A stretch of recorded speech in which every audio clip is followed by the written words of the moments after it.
Hello, this is Jaco, and today I want to try my hand at making a trailer analysis video similar to the analysis machine type ones that GameXplain used to do. In this case, for the Splatoon Raiders trailer that dropped recently. I wanted to do this because I've combed through and analyzed this trailer excessively, and want to compile and share all the details I found from doing so. Also, fun fact, this is only the second of these kind of videos I've ever made, the first being about the Splatoon 3 Direct, and it's the first video I've put out where I'm actually using my voice. Anyway, let's dive on in. Just like with Splatoon 3's first reveal trailer, they start off showing the character creation stuff. The first noticeable change is the emphasis on what exactly the first choice picks. They de-emphasized player character gender in Splatoon 3, for better or worse, but there are still male and female voice lines for both Inklings and Octolings. Here we can see that they are bringing attention to that first choice, also being about said voice lines with a sample button. The other main thing I'll talk about here is the hairstyles. The hairstyles all having some kind of old salvage tech or other junk in them, like hooks, a fishnet, jars, old yellow, red, white audiovisual cables, or straight up even being a rubber ducky nest, is a cool way to visually emphasize the scrappy mechanic engineered traits of the player character. This one they showed looks like it has a whole party stuck in it, but did you notice what looks potentially like chains on this Octoling one in the bottom corner? That one just might be my choice. Since I recorded this bit, SplatoonNA has since come out with a couple more posts on Raiders. The first of which gave a better view of all 12 hairstyles and emphasized the fact that you can choose to or not to have freckles. Next up, I want to talk about main weapons. The first one we see is a shooter class weapon that looks remarkably similar to the Splattershot Jr. We also see what looks like an upgraded version of the Splattershot looking one on the box art a bit later. The next one we see, which is shown actively being acquired, it looks like an Octobrush. Next comes a Slosher, and then, strangely enough, a Mini Splatling and Dynamo Roller. And then one last one, the Tri-Stringer, during the Master Mega clip. There were not any signs of Chargers, Blasters, Dualies, Umbrellas, or Splatonas shown, but I kinda doubt those weapon classes will be completely absent. Also, if you think about it, Dynamo and especially Mini Splatling seem like strange picks to represent their respective weapon classes. I think it's more likely that there will be multiple weapons from each class to represent them, though I don't know if they will commit to having all 63 main weapons, 65 if you count Scoped Chargers, that are in Splatoon 3 and this game. Especially because on top of potentially leveling up or upgrading those main weapons, you also have at least 3 different ink tanks, all of the gadgets, and potentially the relic powers, whatever those end up being, and the deep cut mech to upgrade and or manage too. Speaking of the deep cut mech bot thing, did you notice this scene with the mech sitting derelict in this patch of swamp? Do you discover it here? Or was it potentially on board the helicopter, and this is where it ended up after the crash? Either way, this thing lets one of the deep cut trio accompany you, similarly to Pearl's drone form in Side Order. It of course comes equipped with guns, which are topped with valves that spin when firing, but it can also super jump to you via jets in the feet, can function as a springboard, has an onboard treasure scanner and a drill for excavating said treasure, and it goes absolutely flying when hit by Salmonids. It's hard to say at this point whether you can upgrade the bot or not, but whoever you choose to accompany you can assist you with more than just the bot. Each of them have a signature special attack, called Showstopper abilities, according to the SplatoonNA Twitter X post about them. All of them are based on Deep Cut's boss fights in Alterna. Shiver summons Master Mega to charge through the Salmonid ranks, Fry summons her eels to barrage the Salmonids, and Big Man lets you hop on his back to glide around while commanding his Phantom Mantas to attack. Also, you might have noticed a charm hanging off of all of the ink tanks, which changes depending on who is accompanying you. It even glows in a special weapon ready kind of way in some of the clips. If you look closely, you can see the charms are made out of one of Deep Cut's smoke bombs, which certainly explains the cloud of smoke when Deep Cut leaves the bot to pop a showstopper ability. Next up, under the magnifying glass, is the main enemies of the game, the Salmonids. Most of the ones shown are familiar to anyone who has played Salmonid, though with a fresh look and sporting aggro alert animations, which are a typical single-player mode feature for Splatoon. The aggro alert in and of itself begs the question, can you hide from the Salmonids in this game? In Salmon, you can't hide from Salmonids because their sense of smell is too strong. They will sniff you out if you're submerged. But does this type of Salmonids have a weaker sense of smell? Or will they stay locked onto you once you've gotten close enough to them to get their attention? Anyway, we have the typical trio of lessers in Chum, Small Fry, and Quahawks. And then, to run through the boss checklist, we've got Scrappers, Stingers, Steelheads, Salmonids, and Fish Sticks. And then looking at the map scenes, we can also see Big Shots and, Steel Eels. There are no signs yet of Flipper Floppers, Drizzlers, Maws, or Flyfish. The latter two make sense to be missing, as the main strategy to take them down is Splat Bombs, which, if you haven't noticed, have been replaced by Gadgets. So, a slight tangent. Maws by no means require Splat Bombs to defeat. I can tell you from heavy experimentation that a surprising amount of main weapons can actually 2-cycle Maws on DPS alone, and surprisingly few take more than 3 cycles to fully down a Maws through DPS. But if you're not using the Splat Bomb quick kill, why not also scrap the submerged attacking style and make them less annoying to DPS while making their attacks more visible through any chaos? Just a thought. We also see a few new faces. A flying winged Salmonid that seems to throw trash bags that produce what looks like toxic mist. A flying lesser that seems to be a Salmonid version of the sprinkler guys from Side Order. You know the ones. And then this big chungus. Boy, do I have a lot to say about this thing. The only new Salmonid that SplatoonNA has name dropped, its name is Salty Tongue. However, its design and attack style seem rather familiar, and very evocative of Maws. So I suspect this is how they've reworked Maws for Raiders, given the lack of Splat Bombs. In lore, Maws and Salties could very well be related, just like how Steelheads and Big Shot Cannoneers are related. Also, the salty part of its name is probably referring to the salt encrusted on its fins, which isn't exclusive to them. These salt crystals are literally everywhere. The Spiralite Islands must be a very salty place to live. Moving on, another thing shown in one of these SplatoonNA posts is a chum wielding a pair of tongs instead of a pan, meaning there could be some variety to the familiar lessers. Also, this clip shows a triple stacked jumbo-sized stinger, which probably means there are bigger, beefier variants of all of the familiar boss Salmonids. One last detail. These things.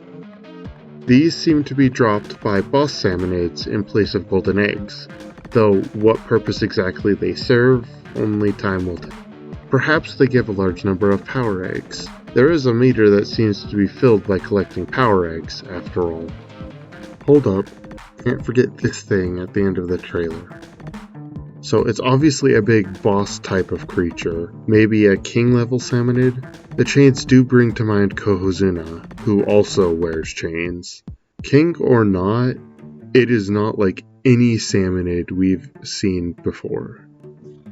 Now, I want to take a moment and unpack these two scenes showing the game map.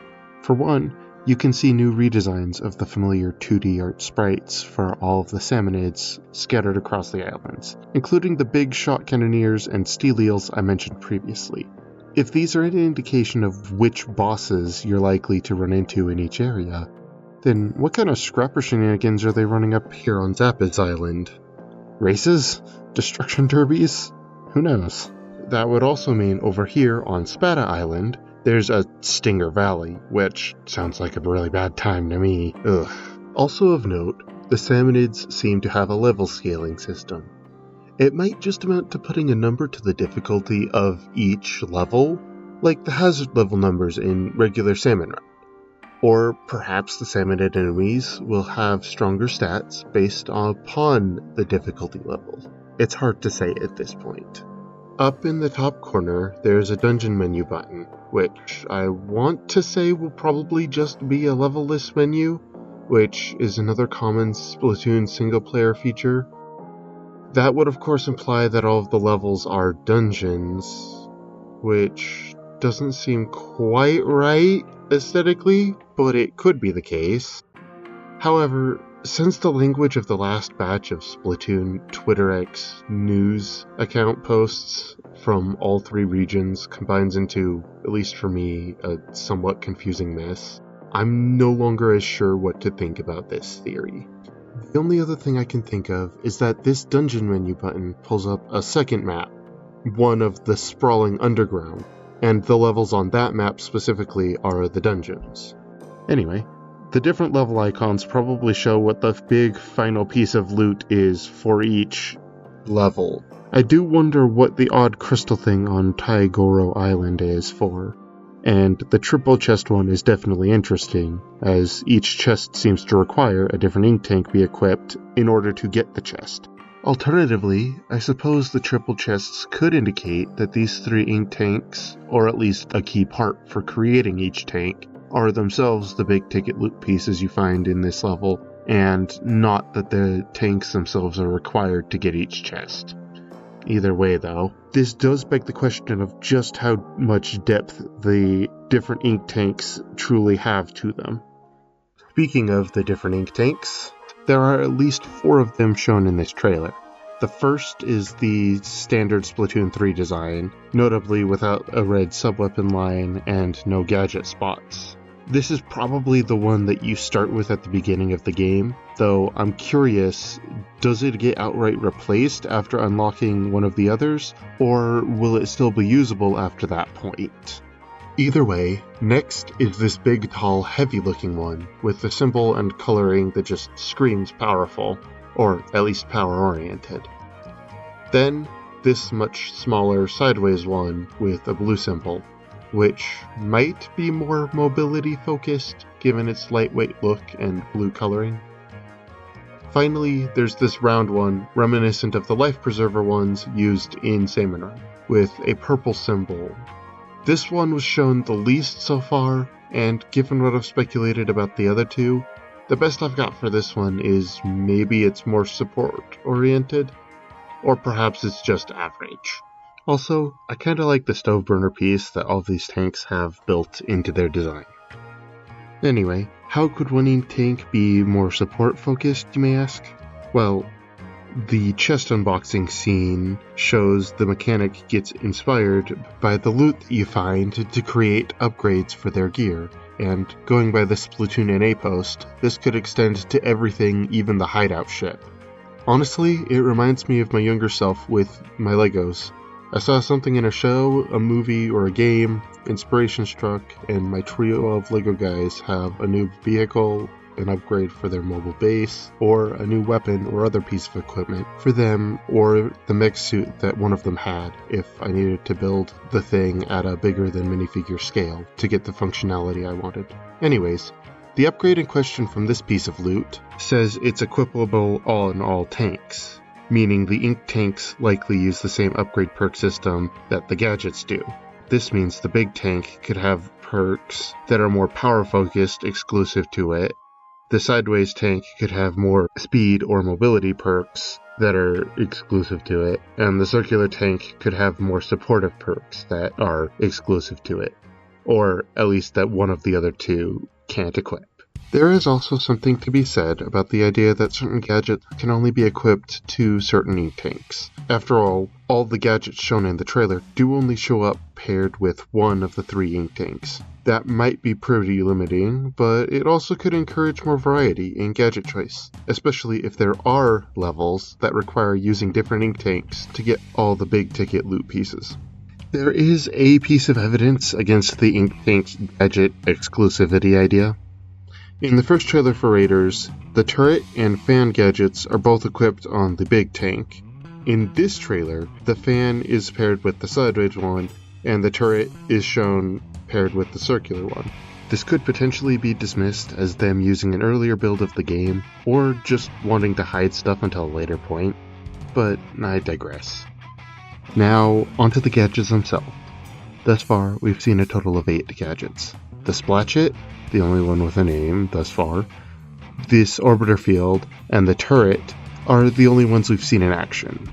But there's also this fan with hoses one, which might be some kind of sprinkler, a ball or buoy looking one, which I think might be an explosive, whatever this one with a boot and a pair of hose nozzles is, this one made out of a conch, sponge, spatula, soda can, and some metal strapping, the latter two being the same stuff as fizzy bombs are made out of. And lastly, on the SplatoonNA post about the gadgets, this one that looks like a burst bomb, though we can't fully see part of it. There are bound to be plenty more that we haven't seen yet. They also showed the perk system where you can tinker with and upgrade your equipment. The perks range from numbers buffs to straight up adding new abilities or functions.